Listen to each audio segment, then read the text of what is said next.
Or to start with, I might, as we speak of questions, begin with a question to you. How would you answer someone asking you, what is astrology? I think you all are interested in astrology, you have read astrology, you have perhaps practiced astrology, but I don't know how many times you have found a possibility of making a very clear statement as to what astrology is, and perhaps even less as to how to answer a more embarrassing question still: what is astrology for?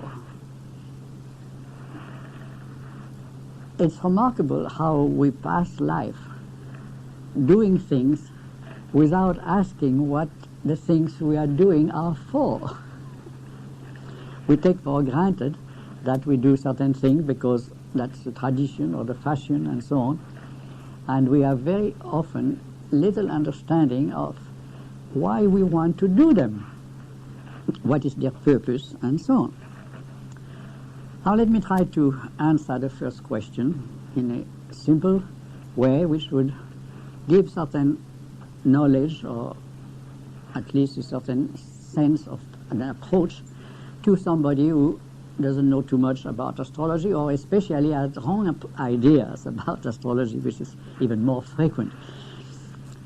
I think that you can say that astrology is a system of thinking, a type of thinking, which claims that there is a definite, identifiable, measurable relationship between the sky as a whole and the earth as a whole,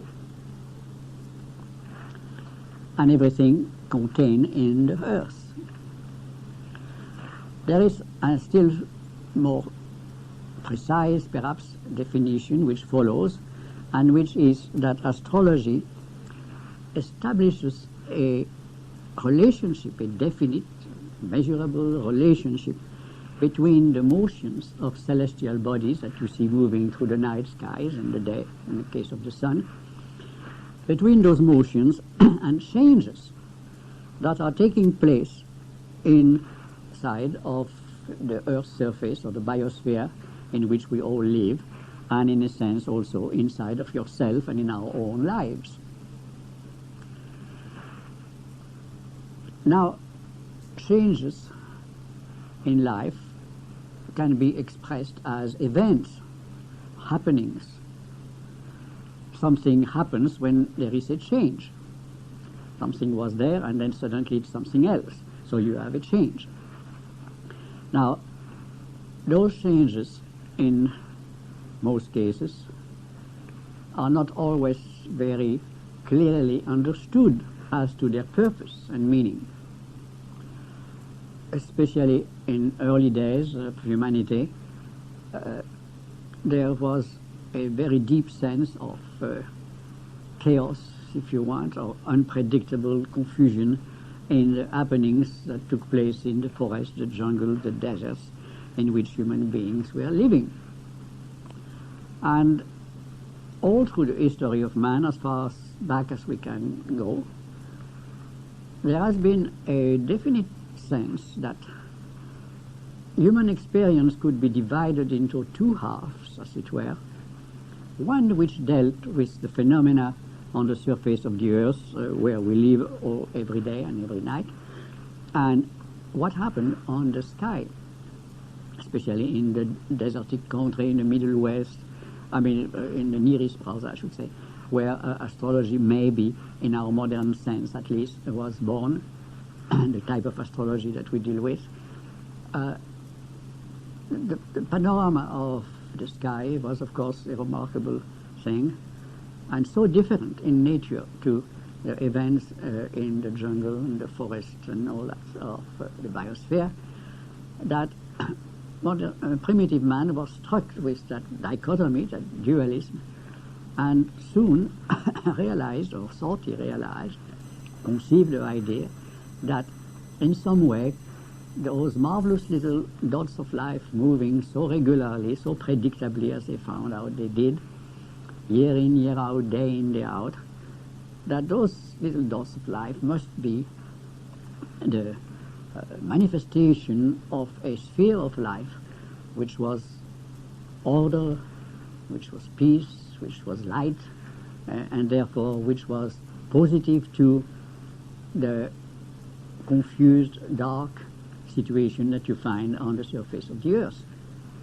And so you have that dichotomy between what became in all religions of the world heaven and earth, between divine nature, creative, positive, radiant, and human nature, confused, chaotic, aggressive, having to defend itself, and of course later on through religions, sinful, and so on.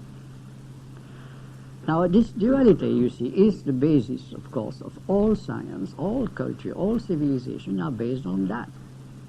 And of course it is because of that astrology was originally the foundation of all science and all culture and all civilization. Whether you go back in ancient China, ancient India, ancient Egypt, ancient Mayan and all that, you find some form of astrology at the basis of it. And all religions and culture and later on sciences and all that, deriving from the concepts which were first taken form as astrological ideas.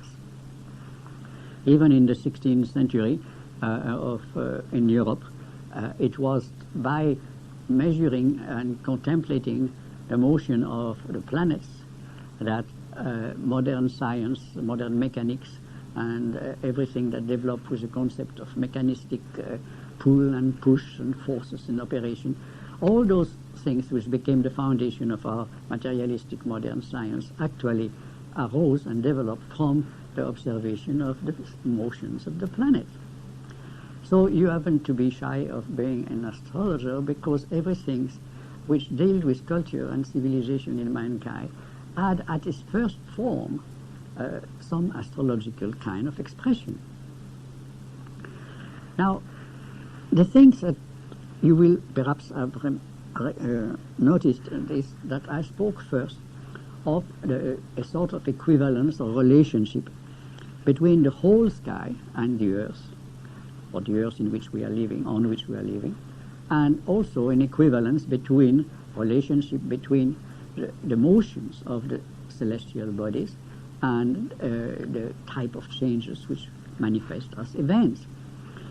Now this is those two things are very important, because in one case, in the latter case, where you make an equivalence between changes and celestial motion, you are dealing with events.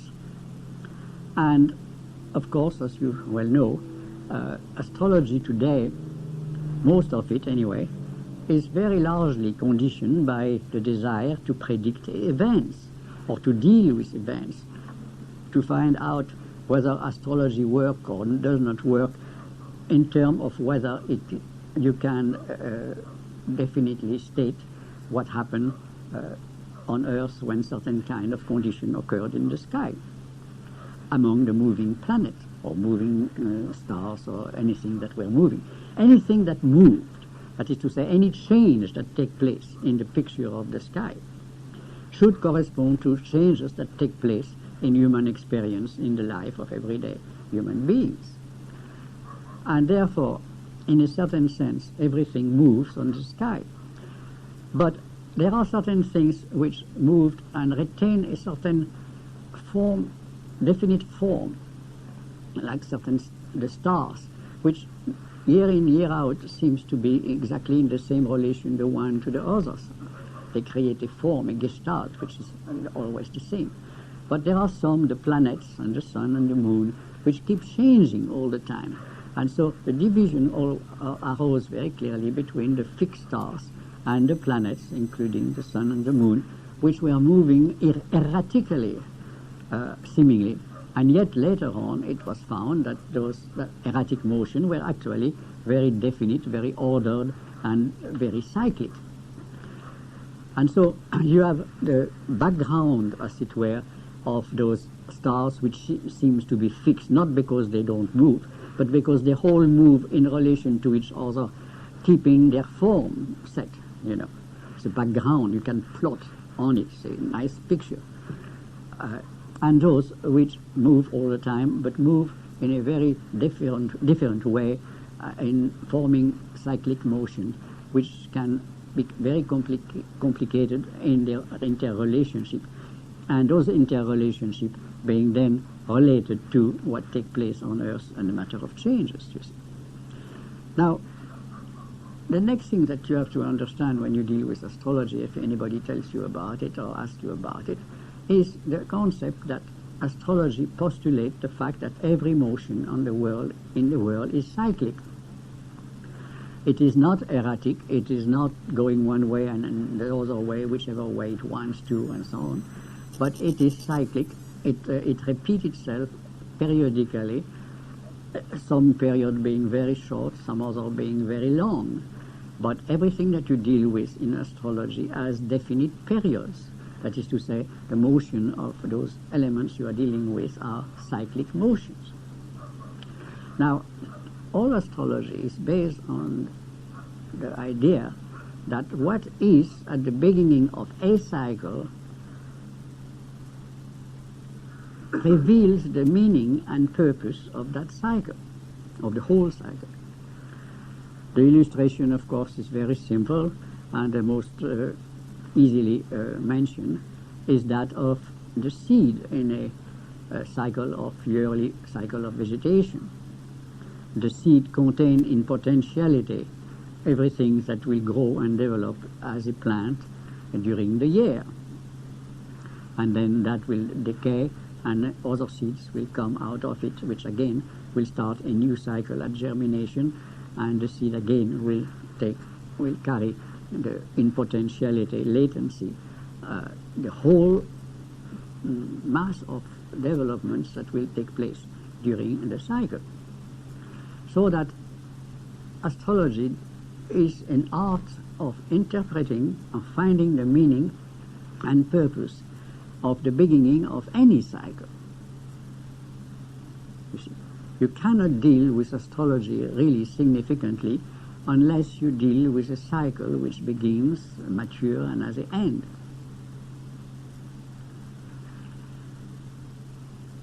This is really the most important thing. Now, another illustration that you can say, for instance, which is not so clear because it's not so cyclic as the things of the seed containing all the possibilities of development of a plant, possibilities which, of course, do not need to be fulfilled completely, because an acorn need not become a perfect tree. A seed of wheat need not become a perfect plant of wheat. But what it will become is always something, some of the potentiality at least, that are contained within the seed which germinate at the beginning of the cycle. You see. So in a sense, you can also speak of the birth chart, which is established, calculated for the moment of birth, as the blueprint, you might say, of a life, because in that blueprint you have in seed, in abstract form, you see, on paper there, all what the fulfilled, completed house should be if it is completed according to the plan of the architect. Now, a seed of wheat is not going to become an apple tree. But of course, when you are dealing with human factor like blueprints and so on, there is the possibility of changes in the process of actualization of those potentialities.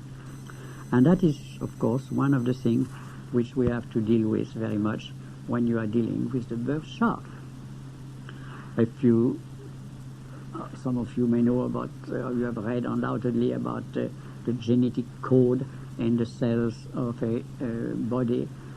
Every cell of a body contains a sort of genetic code which contain in seed the whole pattern of the body.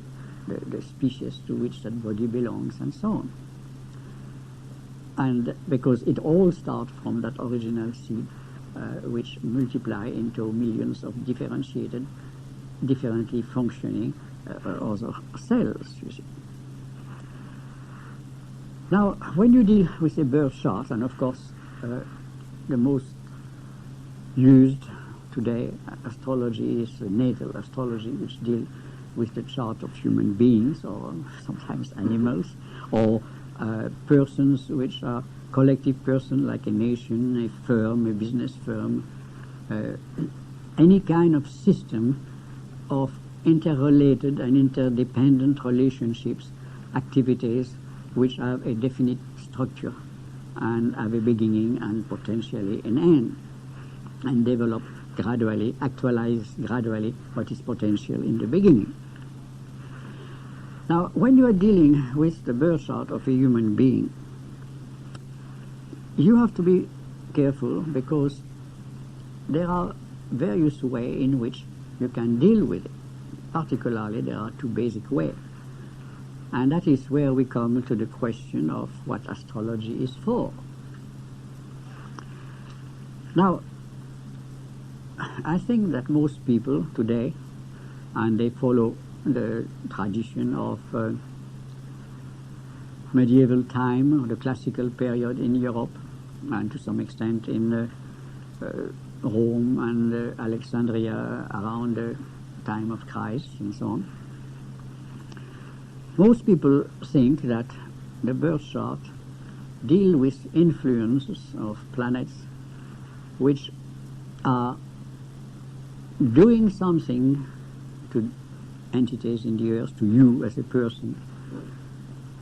And just as, for instance, the weather is doing something to you, or a microbe is doing something to you, or a love affair is doing something to you if you want something very nice, or you gain a lot of money in a lottery and all that, all sorts of events which are external to you.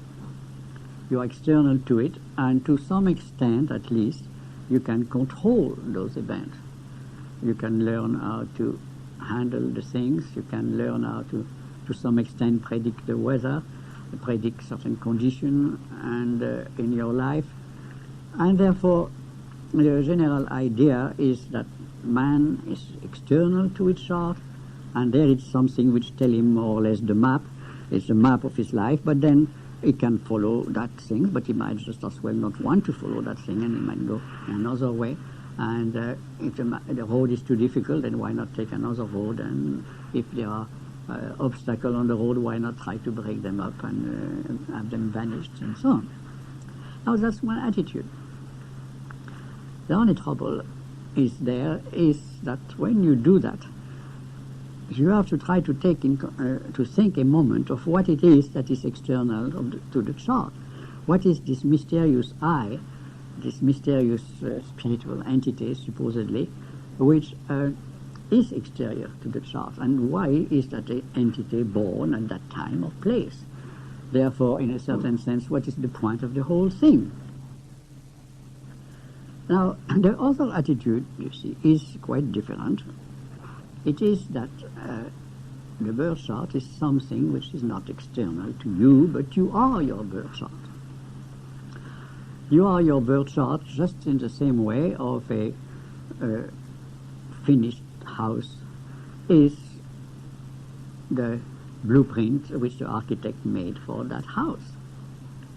What was potential at the time of your birth, at the first moment of that cycle which started your life, what is potential at that time can become actualized more or less. Most of us, of course, do not actualize much of the potentiality latent in our total being, but you do the best you can to actualize it. The mason, the builders of the house do the best they can to follow the line of the architect, or at least that is what they should do. Now, the chart is a picture, an abstract picture of that whole person. And it is there as a revelation to you of what it is that you yourself are born for. I think that every human being is born for a certain purpose. I believe, and most people believe, that we live in an ordered universe, in a purposeful universe to some extent. Of course, the term purposeful has been debunked by scientists and materialists.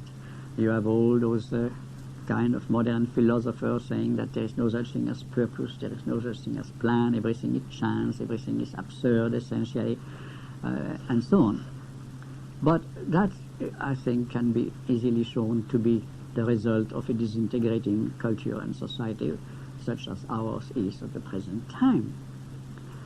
Most human beings all throughout the centuries have always believed in an ordered pattern of existence, that the world is ordered, and however they conceive that which provide the order, or the way the order was extant in existence, how it was built, for what purpose, and all those things changed.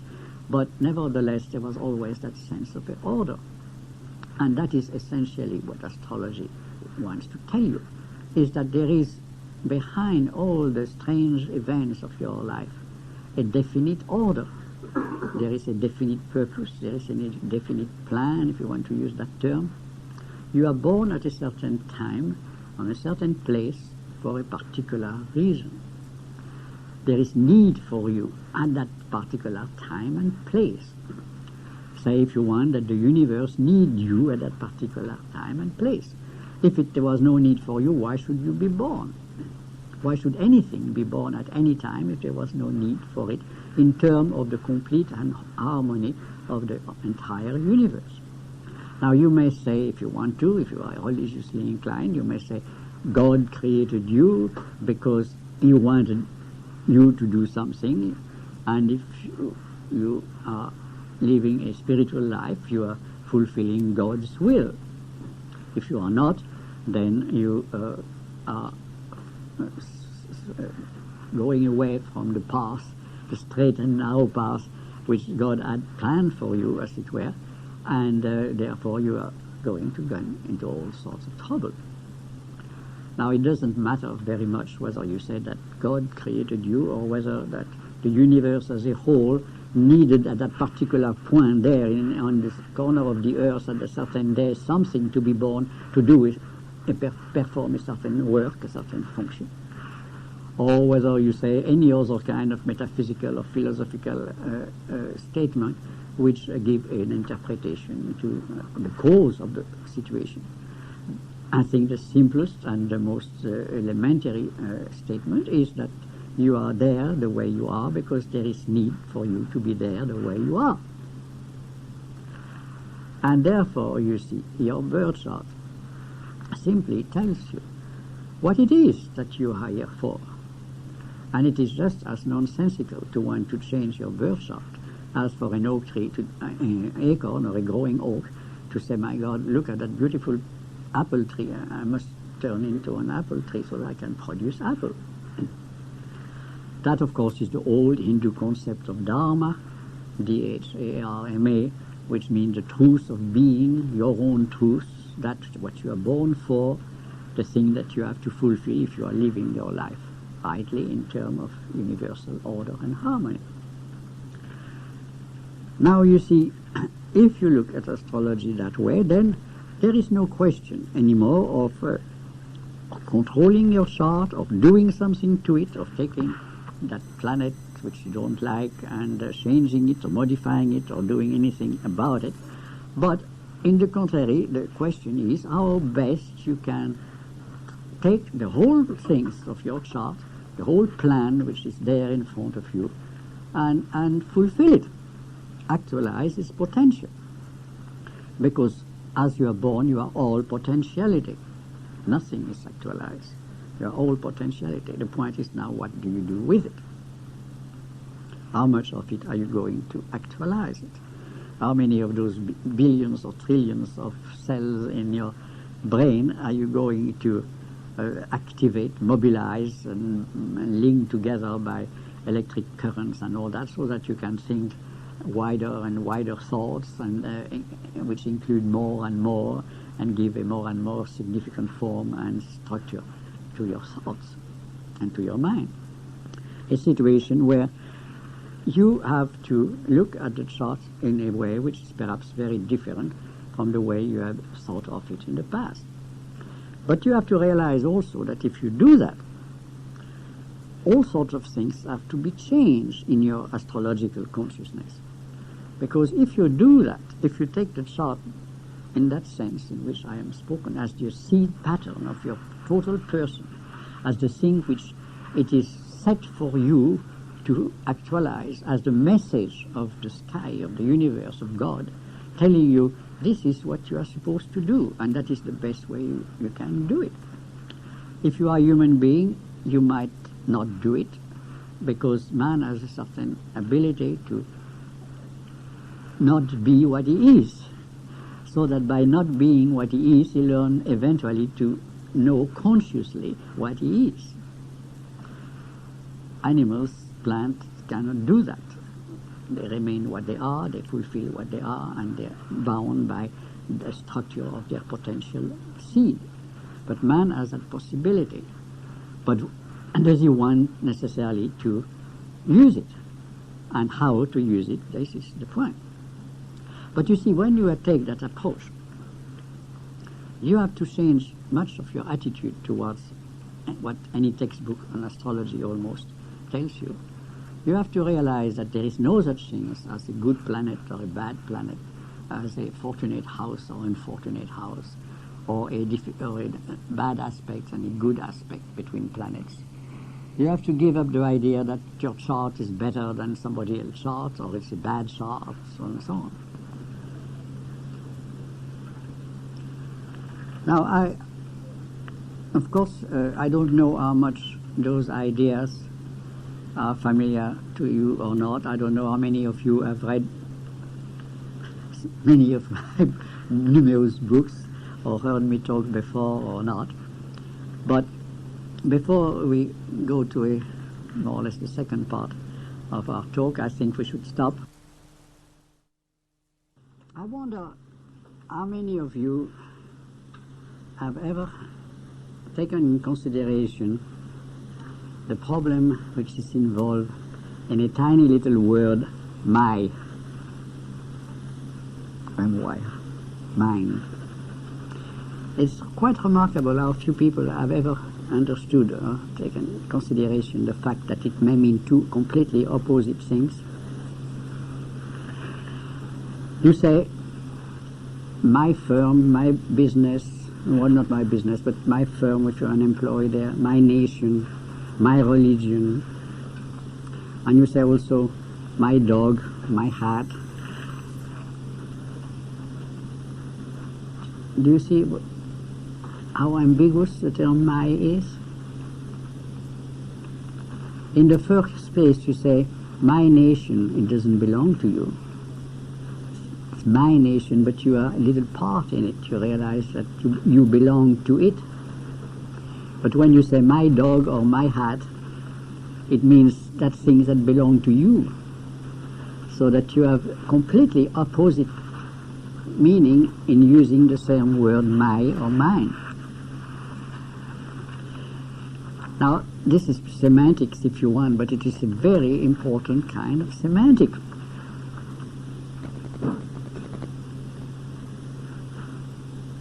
Now, the reason why I brought that in is because I think that it is very important that you come to the realization that you are what in your heart you belong to.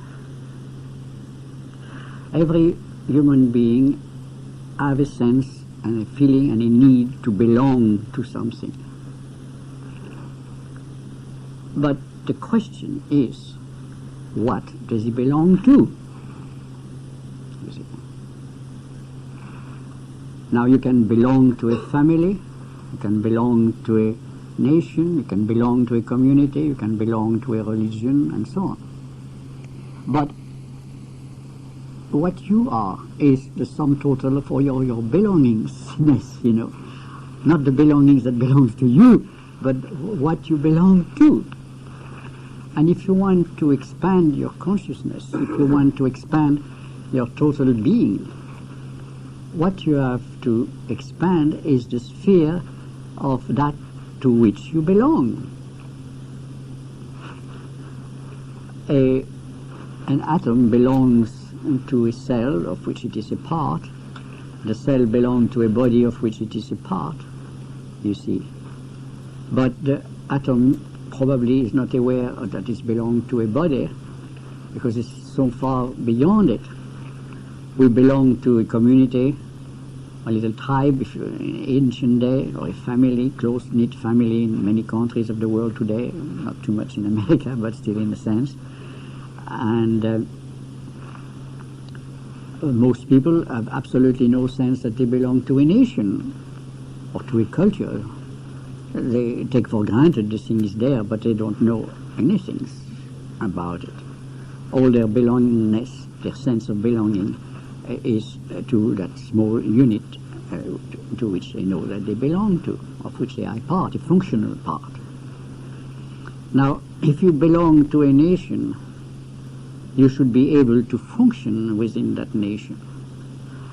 Theoretically, if you are a citizen, at least in the United States, in a so-called democratic country, if you are a citizen of that country, then you can vote, and therefore you can function, at least in a very small way, into that country. So that you are actually belong essentially to the thing that you are able to function in. Now, one of the problems, you see, what you find so much in modern youth, particularly, well, still now, but even more, perhaps 10 years ago, in a period of crisis, and the sense that they didn't want to belong to their family, they didn't want to belong to their culture, they didn't want to belong to the world of business and rat race and all those things like that.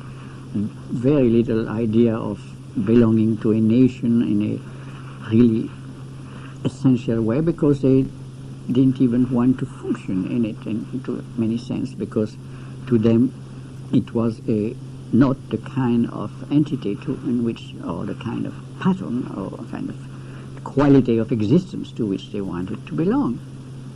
Now, when that happens, you find yourself, of course, in a very difficult situation, where you become alienated, where you become hanging in the air without any roots, and with a sense of isolation, and therefore a sense of unhappiness, because man find fulfillment and find happiness in relationship.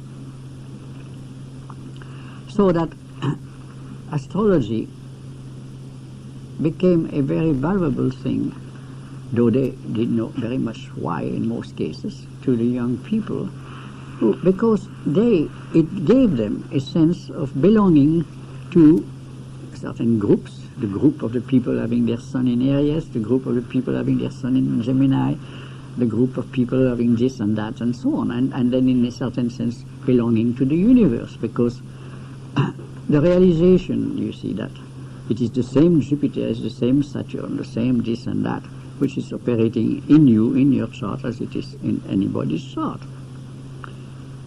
And therefore, if that is the case, if those power, those energies, everybody's using the term energy now, all those energies are functioning in all people, then you can very well get completely alienated with them, because they are all part of the same thing. So you begin to belong to human nature, and the return to natural life, return to free use of sex and all that, was a more or less unconscious desire to find those things to which all the people that you connected with also belong in a very natural, inevitable, evident kind of a sense, you see. So that if you make love to somebody, that person may be Chinese or maybe Hindu or something, but still there is a common humanity which is there into the fact that you find fulfillment, you find a sort of unity, whether even if it is only temporary, but you find a unity in the fact that you both belong to human nature, and you can both function in a human sense. And for people who have become over-intellectualized, who have become therefore separated by all sorts of gimmicks of the mind as well as of the social order, then of course that withdrawing into the root realities to which we all belong, inevitably, obviously, that of course can be a very wonderful experience, because I am not alone, I am not alienated, I am not, and that is one of the reasons, I think, why astrology has become so popular, because of what it implies instinctively, even though it does not say it clearly to most people. You see. And I think it's a very important thing to realize that.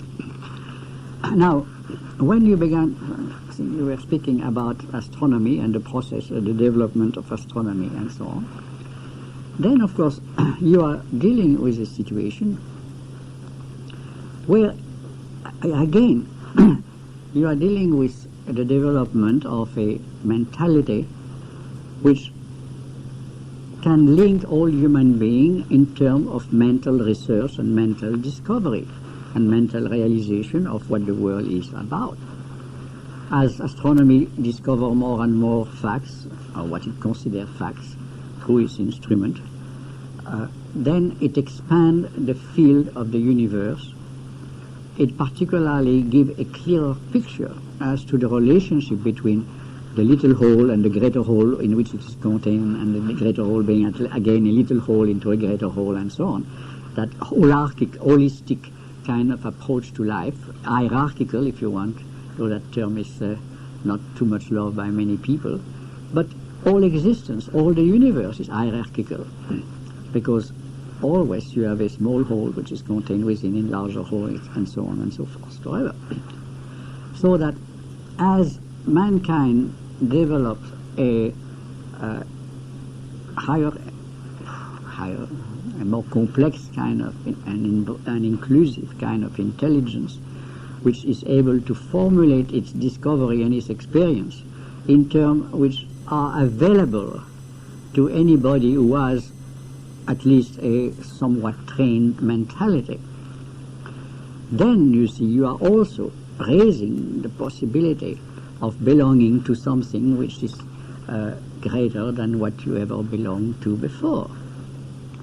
The man who was at first a believer in astrology in tribal world of 10,000 years ago or so on, lived within a little local sphere, and he could only belong to that earth. This is my land, this is the land of my ancestor, I'm bound to them as my roots and all that. Those planets, they are moving around, they are shedding these things, they are universal forces, but they are all directed toward there.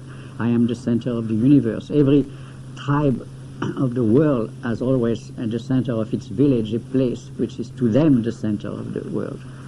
You find it in the American Indian, you find it in all African tribe and all that. Because it is the center of their world. We always live in the center of our world. And what we consider our world is what you are able to see and experience from that center. It's the mandala idea. You are the center of the mandala, and you see a certain circumference, and within that, everything that is included, that belongs to you. You are belong to it, and it belongs to you potentially. You are related to it.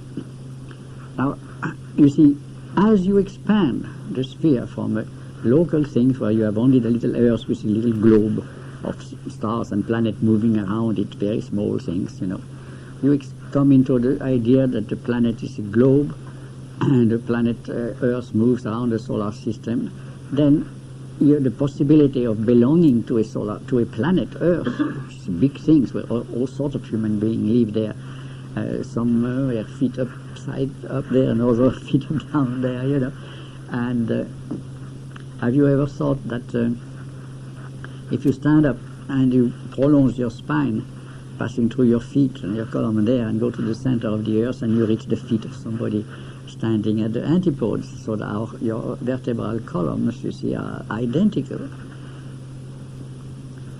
Those realizations create a belongingness to a larger things which we call humanity, mankind. And it only began with the concept of began a little bit in the Roman Empire, and especially later on during the Renaissance, after the travel around the world of Magellan and the discovery of America and so on.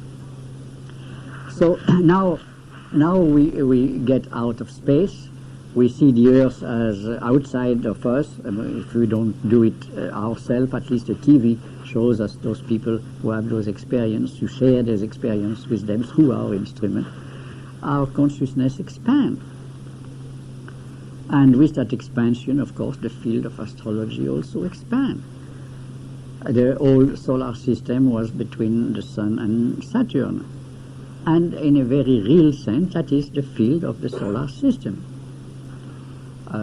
It has been said recently that the solar wind, that is to say those magnetic emanations that come out of the Sun and give power to everything through the planets, do not reach farther than the orbit of Saturn.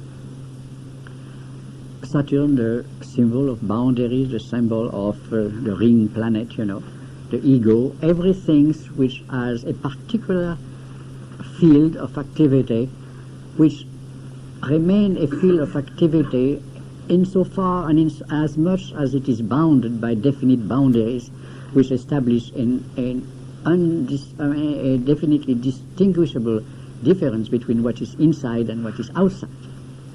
What is inside of the tribe is all family, what is outside of the tribe, enemies, or at least potential enemies. And what is potential in that world of life and the biosphere is, you have to be careful. So that is the real solar system. But the moment you begin to break down that focalization on the family, the nation, the tribe, and all that, and then you go into the more global things with the discovery of the solar system and so on, then as that takes place, man, through his mind, make new discoveries, build new systems, and so on. And so he begins to discover that the sphere of the fixed star is not just one kind of little sphere that is moving around the Earth like the sphere of Venus or the sphere of Mars or the Moon and so on. You discover that it is really a galaxy, that is, it is really a cosmic whole which has definite shape, and that the Sun is circulating around it in 200 million years about, which is a long time, and but it is a definite whole in which therefore we can begin to see ourselves apart. The moment you do that, you see, you are expanding your consciousness so that it doesn't even reach only to a system which has a very powerful Sun at the center, drawing to itself everything in the system, giving of its power and energy to everything in that system, which is the old concept of the divine king that owned the land and owned the people, autocratic God and king by divine right and all those things like that, which is a perfect symbol of the solar system, or the solar system being a perfect symbol of the social order of that type. Then you can begin to get a conception that that too is only one little part of a much larger whole, and that the Sun is not merely a sun, the autocratic power of the whole solar system, separated from everything else, all by itself. Isolated soul means Sun, but that Sun is also a tiny little star, and that star being one of myriad, billions of stars in the larger whole, which we call the galaxy.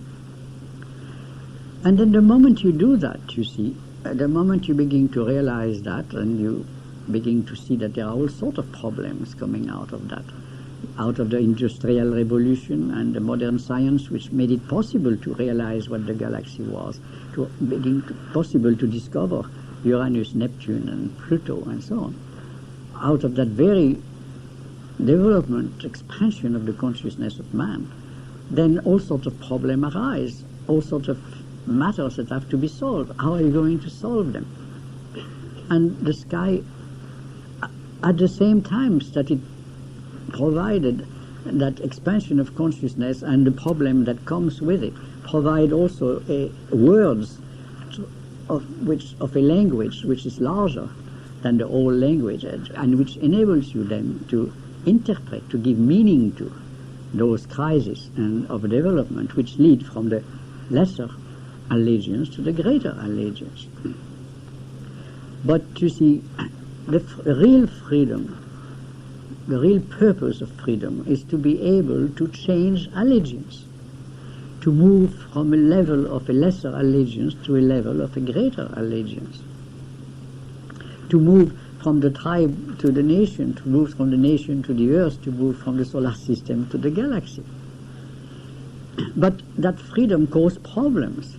It causes crises, because you have to make decisions in terms of the new allegiance, of the new vision, and how you're going to do it, how to interpret it.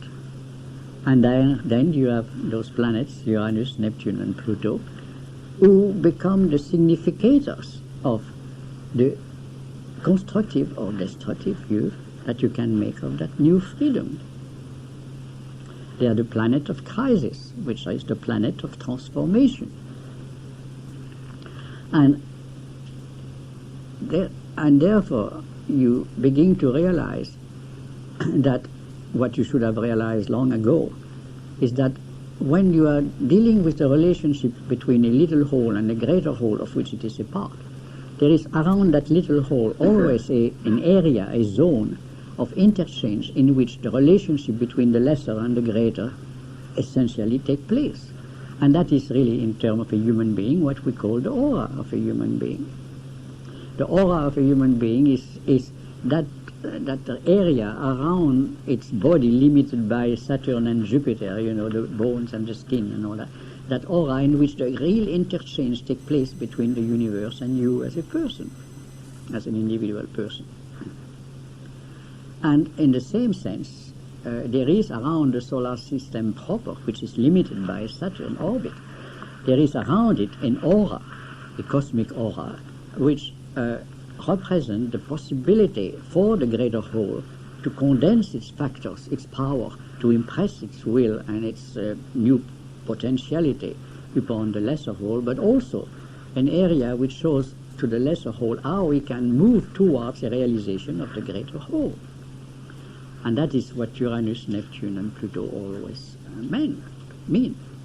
It is the capacity to move from the lesser whole, which is yourself, as an isolated person, as an autocratic system on which the ego is thrown as a king, the self, which is the life, biological self, full of power, full of aggrandizement, full of all those things, and crystallized by Saturn into a ego form, ego pattern. You can move beyond that and reach what I call the galactic approach to astrology and to universe and to life, existence. And that is, of course, what occultists, esotericists, religions speak of as the path. Of course. Now, of course, you might say, well, it's all symbol. What does it mean? We have no thing. But symbols are the most powerful thing there is in the world. All cultures are based on symbol. They are based on myth. Astrology is a myth. But it is a myth which has proven to be essential for all mankind, because it is that myth which relates man to the universe in a significant manner. Now, if you want to interpret your chart or astrology in terms of that possibility of transformation, which is now upon us, then, of course, the whole balance of the interpretation is changed again, you see. because there not only it is a matter of fulfilling what you are as a person at the level in which your society or your family or the group you belong to was at the time of your birth or at the time you grew up, but the next dharma, the next possibility is to transform and to help transform your environment with yourself. Because you can only transform after yourself having been transformed. So the first thing is transformation. And that was the great cry of John the Baptist, and nearly 2,000 years ago, when the word metanoiete, which has been badly translated as repentie, but it is not repentance. It is meta, beyond nous, beyond the rational soul, beyond the traditional soul, beyond that which is considered at a certain level as spiritual realities. But those spiritual realities can become obsolete because the moment a greater, more inclusive reality takes place. And I think it is partly because mankind is aware of that potentiality of transference, of allegiance from a very limited socio-cultural entities, nation or family nation and all that, to a larger global and eventually even more than global possibility that astrology has become so popular because it is the myth which will tell you that the universe and you are interrelated. And it is only as you operate in terms of that interrelationship that you can fulfill the highest potentiality of your nature. How you do it, that of course is your problem. But you have to have the vision of the possibility, because no man ever achieved anything which he has not been able to dream of as a possibility. And so this, I think, is the important thing, is that you become awake and aware of the possibilities which are involved in astrology, in any type of relationship with the universe, which makes sense, which give a sense of purpose, of significance and power to you as an unfolding human person. As you do that, as you fulfill yourself, as you realize that fulfillment is a dead-end alley unless it ends into transformation, then you grow in consciousness, and not only in consciousness, but in will. Because consciousness without will also is a dead end. And so you can get the sense to work with the universe, to work in tune with the universe, instead of frantically moving like a distracted ego from one thing to another, confused in terms of emotional mood and nervous restlessness. That is the real value of astrology, not to predict events, but to understand what is happening, what has happened, because you can change the past. If you see that the past was only a prelude to the future that you can now see emerging, even if it was tragedy, so what? That was the necessary step that you had to pass through. But you have to have the understanding of the whole process, and as you see it related to the universe, related to the great motion of the cycles of the stars and the planets and so on, then suddenly you are not a little frantic little puppet moving in all directions, eclectic, but you see yourself part of the whole universe, moving with it, beautifully, harmoniously. It may hurt, but so what? And so, I hope we all move in the same way.